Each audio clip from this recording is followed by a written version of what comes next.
Hello and welcome to Good Morning UK Have Your Say, a Force for Good's mid-morning show coming to you live from our nerve centre here in the heart of the great British city of Glasgow with me, your host, Alistair McConnachie. This is our 39th show today, soon to be 40 next week. And that just shows the power of stick-to-itiveness. Just keeping doing it week in, week out. We're broadcasting across all our platforms and we're saying hello to all the people on TikTok where we are doing missionary work. We're doing missionary work on TikTok because we are the foremost pro-UK unionist organisation on TikTok. Folks, if you have any questions, please do fire them in today. This week in British politics has been an interesting one, as always. Last night, the Coronavirus Act 2020 was extended for another 6 months. Now, you might recall back last year, they brought this act in very quickly. It was a massive act. They brought it in. They called it emergency legislation. There was virtually no debate about it in Parliament whatsoever, and it got passed almost overwhelmingly, if I can recall, because everybody was too scared to vote against it. Well, there's been plenty of time now for the politicians to actually read it and establish a position about whether or not they agree with some of the very severe restrictions and powers which have been given to the government as a consequence of this act. And of course, it was also this act, the Coronavirus Act, which devolved the chaos to the incompetent devolved assemblies. And so it really just, it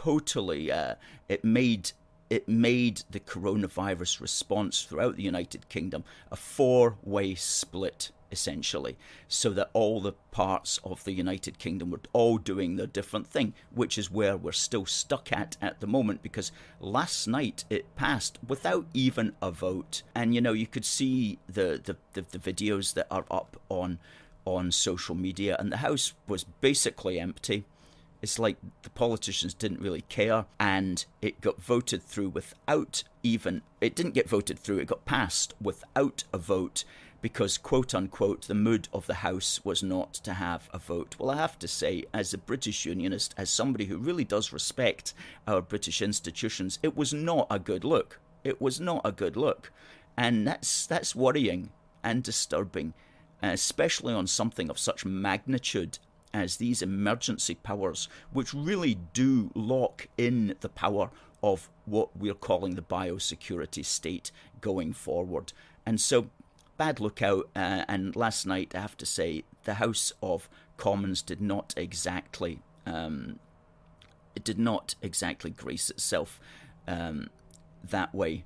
So that was a shame, and that was a pity. And any thoughts on that, please fire them in. And as Pauline says, as a consequence of that, far too many powers were given and played into Sturgeons' hands. Because, of course, as we know, the Scottish Nationalists will take what you give, receive it without thanks, and then pretend that they never received it in the first place. And they'll simply use their powers to do whatever they actually want, just to mess up the United Kingdom. And a bunch of jumped-up councillors, says a chap there on TikTok. Thanks for the follow. Please give us a follow if you could on TikTok. We're almost at 2,000. We're almost at 2,000, and we are the biggest unionist force out there on TikTok. Ed Smallwood asks, what's your opinion on Sturgeon's push for the preservation of the Scottish Highlands?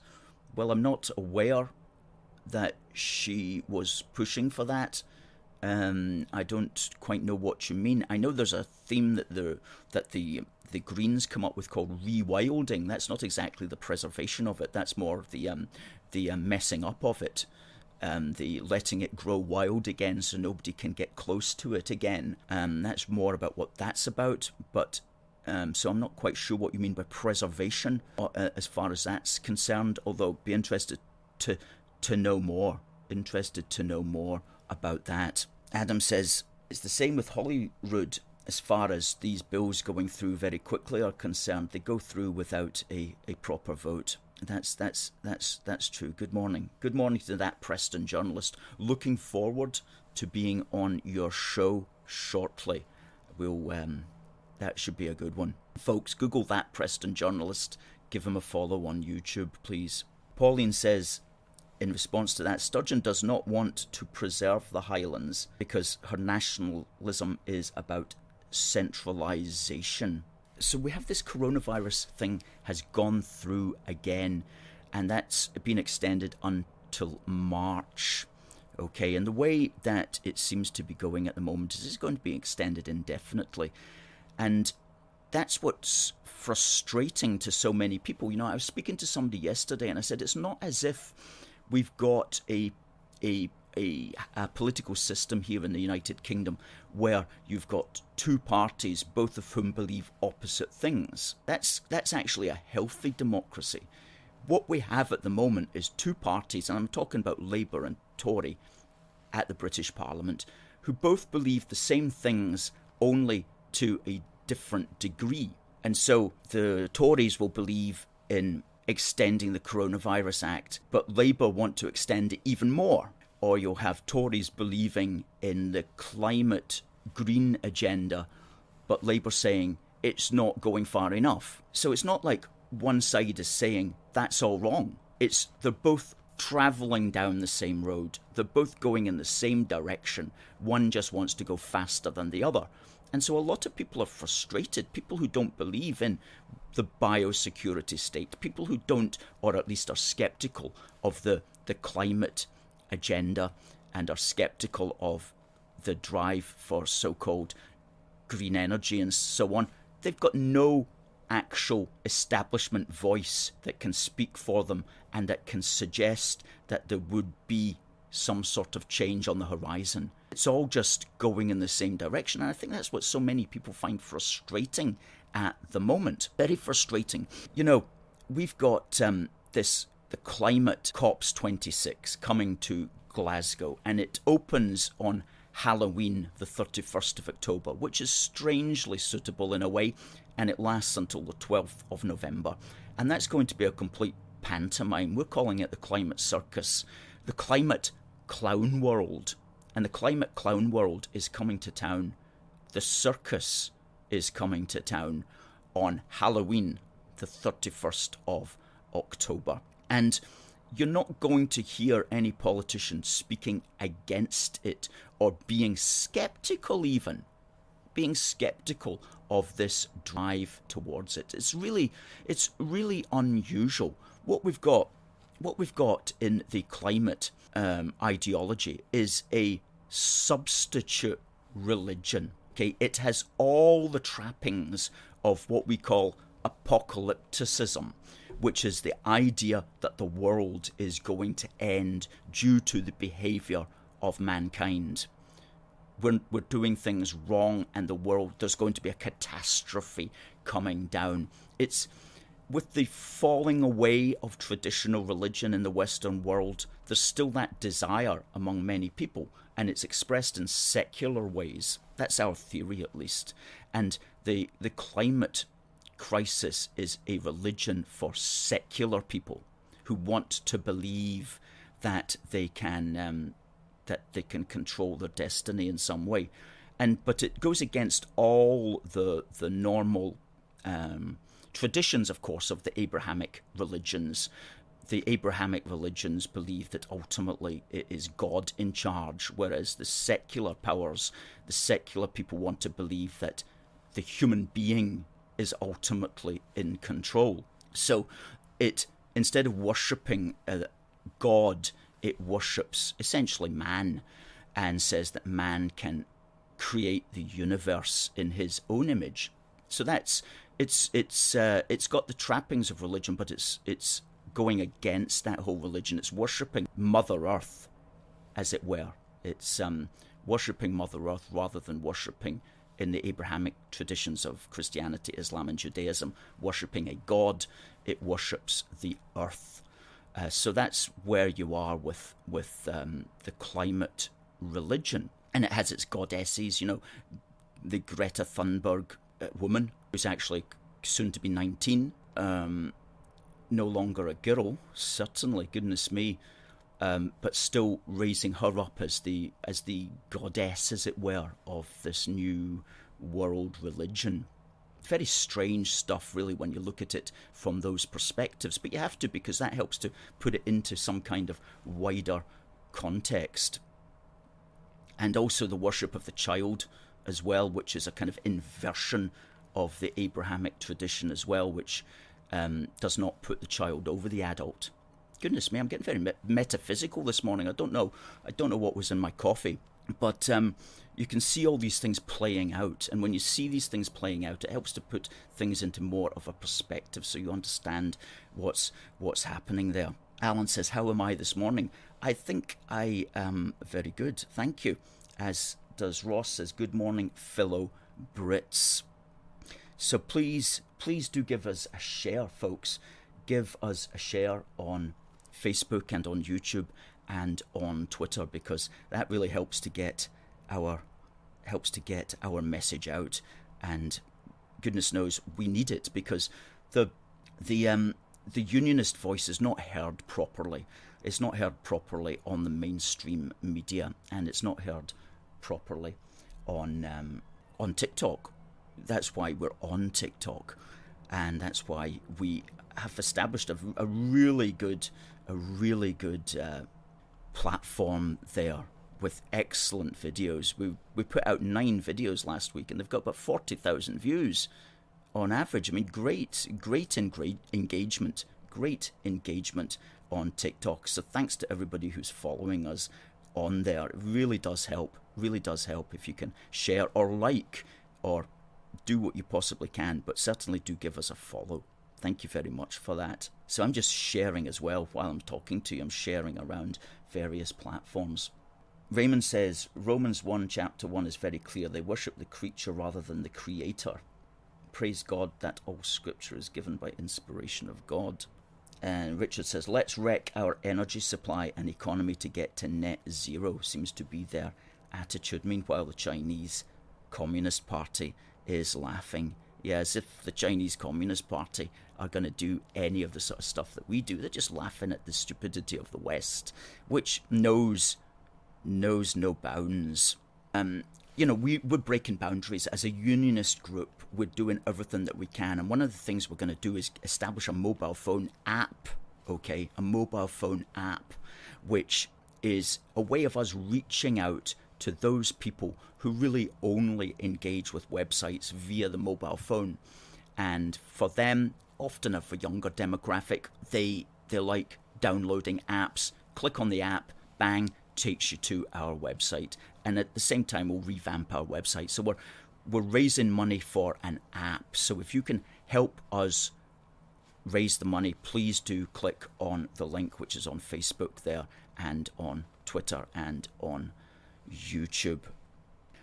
Yeah, well, Alex makes a very important point. He goes, today's most pressing problem is not climate, it's Russia, China, and North Korea. Well, in an international sense, that's absolutely so, isn't it? But even in a national sense, climate change is not the most important thing facing Britain. The most important thing facing it is the development of what we're calling the biosecurity state. Another important thing is the integrity of the United Kingdom itself. Another important thing is the falling away of proper representative parliamentary democracy in the last 18 months. And, of course, fourthly, the absolute invasion of the south of England by so-called asylum seekers. I mean, these are all big issues. These are tangible issues. These are things we could do something about. These are things that politicians could get their teeth into and start proposing practical solutions to. But you know what? It seems that politicians don't want to propose practical solutions to tricky questions such as the invasion of the south of England by countless hundreds of people every week. They don't want to look at the creation of the biosecurity state. They'd far rather think about all these nebulous, abstract concepts such as climate change and how the world might warm up by a degree or two over the next 1,000 years. They want to just lose themselves in that nebulous, abstract thinking. And when I say abstract, what does abstract mean? Abstract means existing in thought or as an idea, but having no physical or concrete existence. Okay, I'm going to say that again. Abstract means existing in thought or as an idea, but having no physical or concrete existence. And that's the climate change clown world. That's the climate change nonsense, basically. We've got, here in Scotland, we've got Nicola Sturgeon, who can't run the NHS properly. They're drafting in the army to help run ambulances. Okay, but she thinks she can dial down the temperature of the planet by 2 degrees. And we're not taking any party political sides here, but we've got Boris Johnson, who can't stop physical dinghies full of physical people rowing across the channel, but he thinks he can dial down the temperature of the Earth's atmosphere by 2 degrees. That's just madness. But politicians like to do that because it allows them to grandstand, it allows them to go to big conferences, it allows them to get their face on the front of the paper. It's an easy world, and they can just virtue signal about stuff. But if you say, well, listen, mate, could you actually get the ambulances to work? Could you get the NHS to work? Could you stop the literal invasion of our country? No, they can't do that. And they're not interested in doing that. Oh no, that's too physical, that's too real. That might involve making a controversial statement. That might involve getting a bad editorial written about me in The Guardian. They don't want to do that, but let's just talk nebulously about abstract concepts. And it's also hypocritical as well. As somebody said to me this morning, we here in Scotland have these medical passports have been brought in. Okay, if you want to go to a football game now or a pop concert, you need one of these medical passports. You know what I'm talking about. I can't say the C word, but you know what I'm talking about. And yet, all of the people who are coming to these big events in Glasgow at the beginning of November, everybody who's coming to the COP26 thing, they don't need passports to get into these buildings. Okay, so it's just us, the little people, who have to go along with this. It's almost like they're laughing in our faces, really. Well, yes, here's Alex saying that he's moving into a new build property with gas central heating. And he struggled to sell his existing property due to its electric heating system. And it seems the Greens and Patrick Harvey, the flower pot man, will be insisting on him pulling out his new gas central heating in a few years' time. And who's going to foot that bill? That's absolutely so true. I mean, most places around Glasgow, for example, it's gas central heating. I mean, are we really going to get every single person's gas central heating ripped out, replaced with some of these heat pumps, which are large, which are loud, which are expensive, and which don't work as effectively? It's madness, and hopefully that'll pass, though, because surely that can't come to be. But it really is appalling the way that the fossil fuel industry has been attacked by these nebulous, virtue signalling, green people. And we're not against green things, of course, but we're against it when it's stupid. Ziggs the Wolf says, good morning, fellow Brits. Good to see you, Ziggs. Give us a follow, please.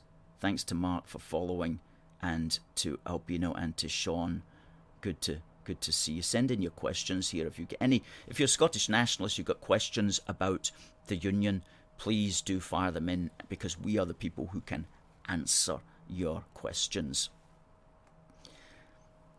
Yes, Back from the Dead says, why are people so scared of saying the word? Well, it's because the system, the media, will remove you if you tell the truth about these things. They will remove you, so, and they have algorithms which find people who say the C word, and then they look at them and they go, oh, we can't allow that to be spoken, so it's a real, you got to be careful whether you say the C word or the V word, even the P word. You've got to be careful about it if you don't want to get removed from social media for telling the truth. Cam has got a question for the Union, is why? Cam is a Scottish nationalist. Thank you for asking, Cam. I'm going to direct you to a really good article which was in the Times on October the 18th, written by Alex Massey. And he makes several points about that. He said, if the United Kingdom did not exist, we would want to invent it. Okay? And he gives some good points as to why we would want to invent it. But before he does that, he also points out that, Nicola Sturgeon will always say that if Scotland's a world leader in this, that, and the next thing, and it's certainly true. Scotland is a world leader in quite a few things, including digital gaming and all that kind of thing, But as he points out, if we're so good right now, it's because of the Union. Okay, it's because the Union is serving us very well. We put up this article on our Facebook page, by the way, Cam, so you can see it there. He also points out that, there is no oppression within the Union at the moment. It's not like Scotland's sense of national identity is in some way being restricted in any way. Okay, there's no way that if Scotland leaves the Union, there's going to be some resurgence in Scottish identity. It's got a very powerful identity as it is at the moment. Nobody is suppressing the Scottish identity. It works extremely well within the Union. You can be as Scottish as you want. And the important thing as well is, of course, you can allow others to be as Scottish and British as they want also. It allows all identities to rub along together. Whereas what happens if there was a breakaway, and unfortunately we've seen this in the Republic of Ireland, is that the British identity gets pushed out, it gets suppressed, and it doesn't get talked about, and you've got to keep your head down and shut up, basically. And we don't want that in Scotland, so the Union is the best way of allowing multiple identities to rub along together. We're not always necessarily going to agree with each other, but at least we can rub along together. We can swim about, as I always say, in the big British pond, and we can swim past those that we don't necessarily want to engage with. But take us out and put us into a goldfish bowl, then we do what fish do in a goldfish bowl, which is we start eating each other. So we don't want that, okay? So the Union is a great way of allowing everybody to swim around in the big British pond. And of course, economically, as Alex Massey points out here in his article, the same sort of economic arguments which existed back in 1707 also exist today, and billions of pounds come from the British Central Bank to all parts of the United Kingdom, and we've seen that in the crisis of the last 18 months as well. So it's a union that, as Massey says here, infringes no sense of identity while offering greater prosperity, and that's a bargain worth accepting. So I hope that was a wee answer, Cammy Coss, to your point of view.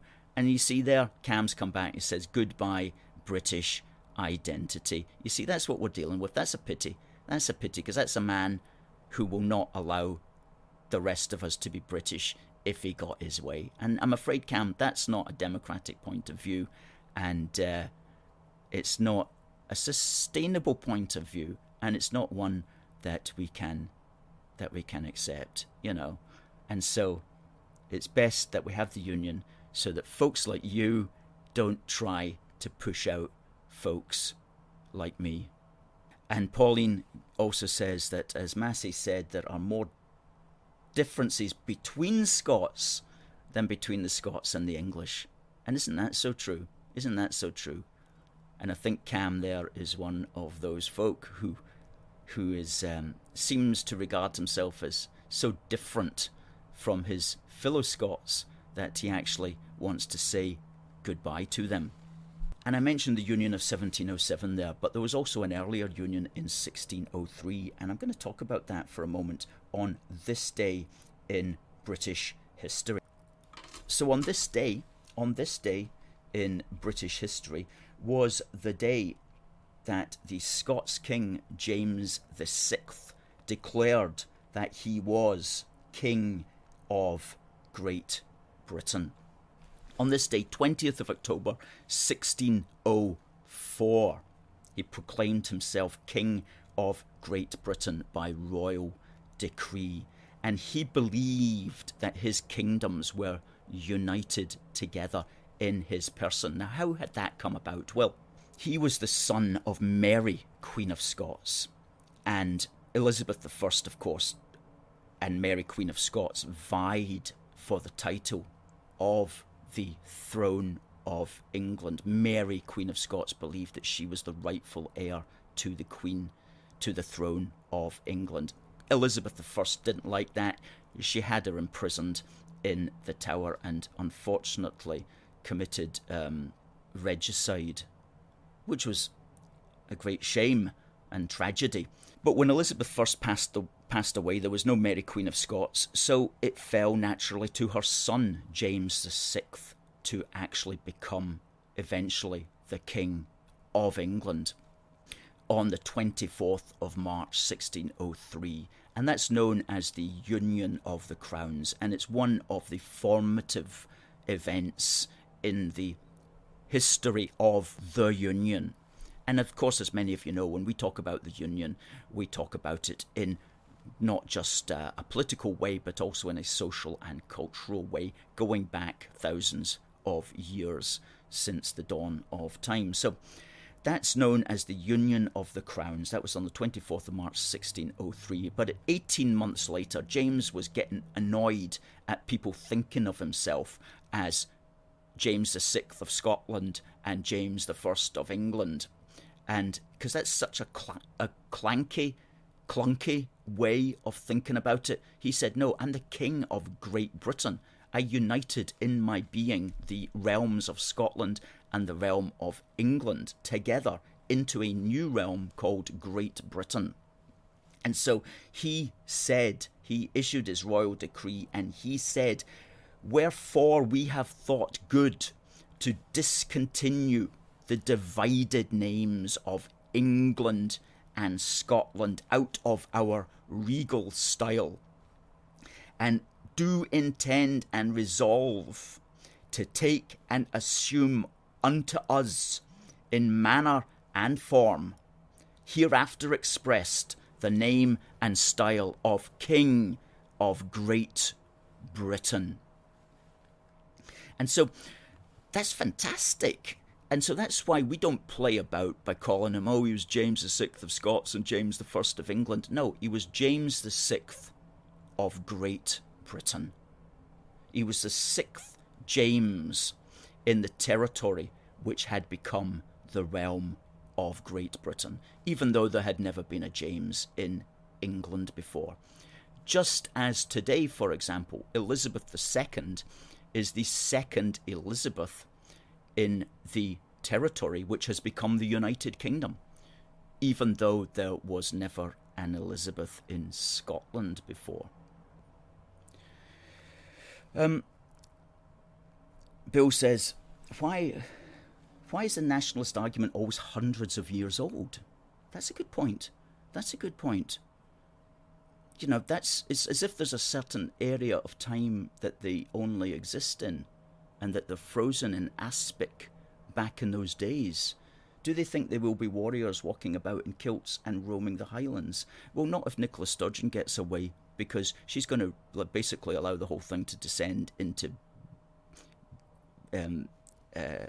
rewilding. You know, she's just going to let it all just blow up with weeds and wolves and poisonous snakes and stuff like that nobody will ever even want to go back there again. However, as Bill continues, this is modern Britain, the greatest union on earth and the best thing to ever happen to Scotland, and has made us a modern economic, trade and defence superpower. That's so true.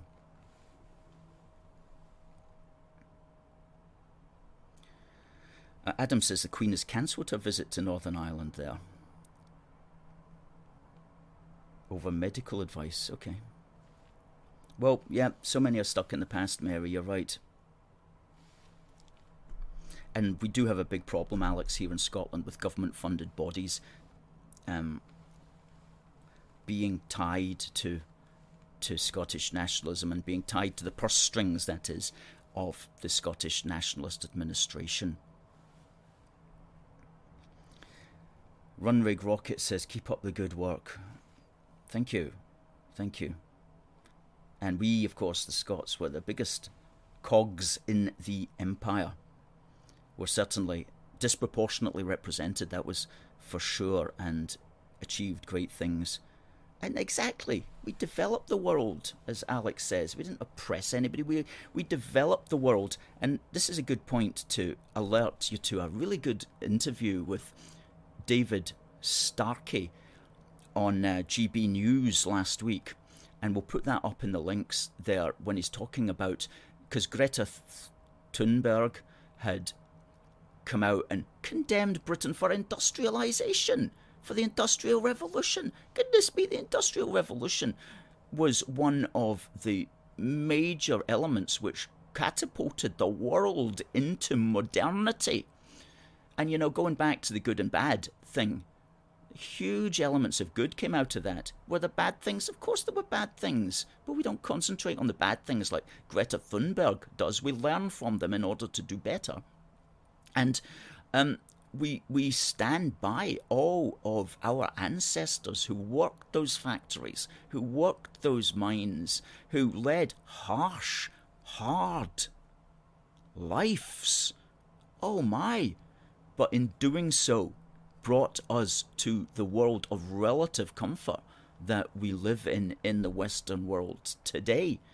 You know, we pay tribute to our ancestors throughout the Industrial Revolution who created modernity. And David Starkey really puts that well in a short 10-minute interview which he had on GB News. And so good to see David Starkey being welcomed back by GB News as well after the mainstream media had a go at him. So good to see David Starkey back on form, giving it pelters to Greta Thunberg for attacking Britain and our wonderful Industrial Revolution, much of which was the product, of course, of Scots' ingenuity. Good comments there coming up on TikTok. Charlie says, Charlie asks, what political party do I support? Charlie B, I don't support any political party. We, as a unionist organisation, understand that there are people for the United Kingdom from all parties and none. We don't take any position. And if you had earlier, we were very sceptical and very critical of the present Tory party, especially what it's doing with the promotion of the biosecurity state throughout the United Kingdom. And so don't imagine that unionists can be stereotypically thought of as representing one party or another. And we at A Force for Good are non-party political. Yeah, and as Bill says, you know, people will keep quiet about other countries oppressing people, such as maybe the Chinese and their problems with their people, but they all they ever do is slag off the United Kingdom, which is a pity. And unionists are rising, absolutely, Frankie. We're getting our voice back after so many years of thinking that people were speaking for us, and then realising that they're maybe not speaking for us as well as we thought they would be. Right. Right. That Preston journalist makes an interesting point there. Earlier on, somebody said that on TikTok that they had to show a passport to get into a venue in Birmingham, and that I didn't understand why that should be, since that's not the law in England. But that Preston journalist, whom you'll find on YouTube, says vaccine passports haven't been brought in England, but they can be requested if the company chooses to. It's usually the woke liberals, such as actors and pop stars, that request them. Isn't that so true?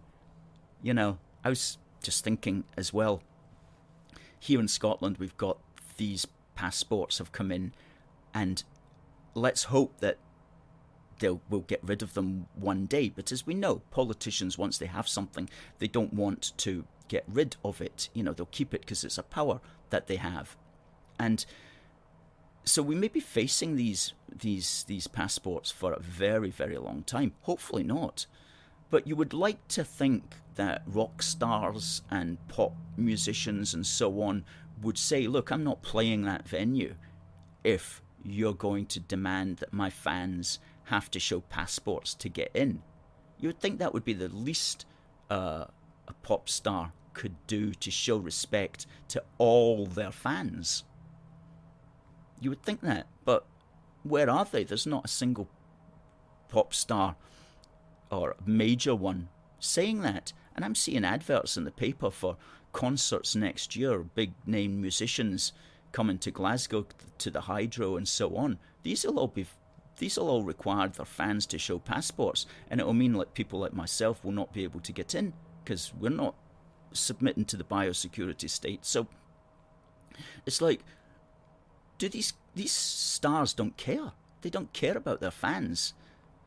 You know, I don't ever want to see any pop star or rock band that goes along with this. I'm not interested in them anymore if they're going to demand that I can't get to see them unless I've had some medical intervention. That's unacceptable behaviour.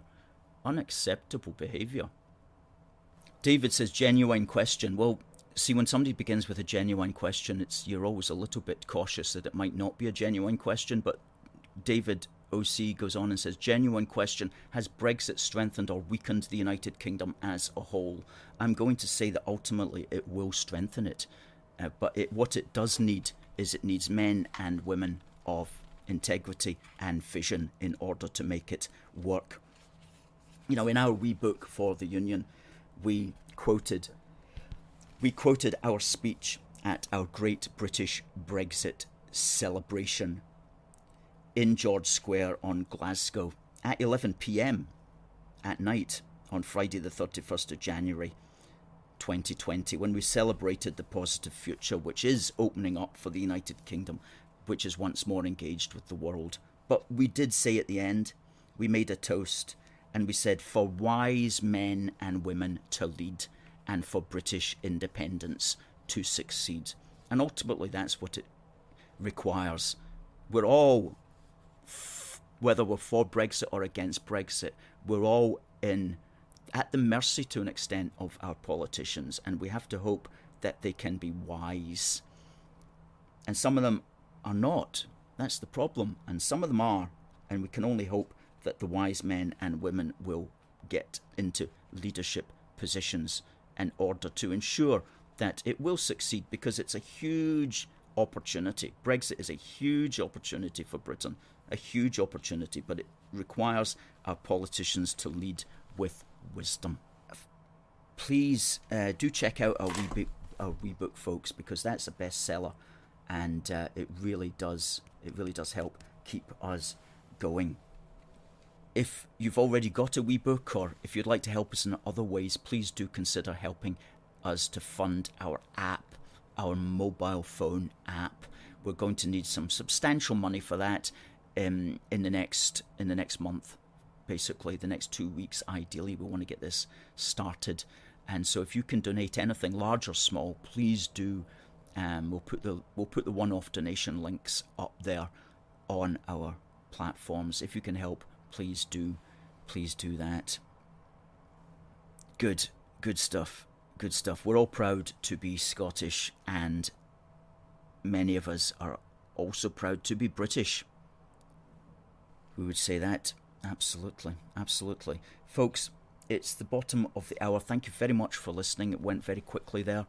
We'll be back next week at the same time, 10:30 on TikTok with our Scottish Unionist and Indy chat. Thank you to everybody on TikTok who has come in, and thank you to everybody also on Facebook, Twitter and YouTube. And thank you for your engagement and for your comments. Hope you've enjoyed the show, folks. We will see you next week. It just remains for us to say God bless the United Kingdom and God save the Queen. See you next week.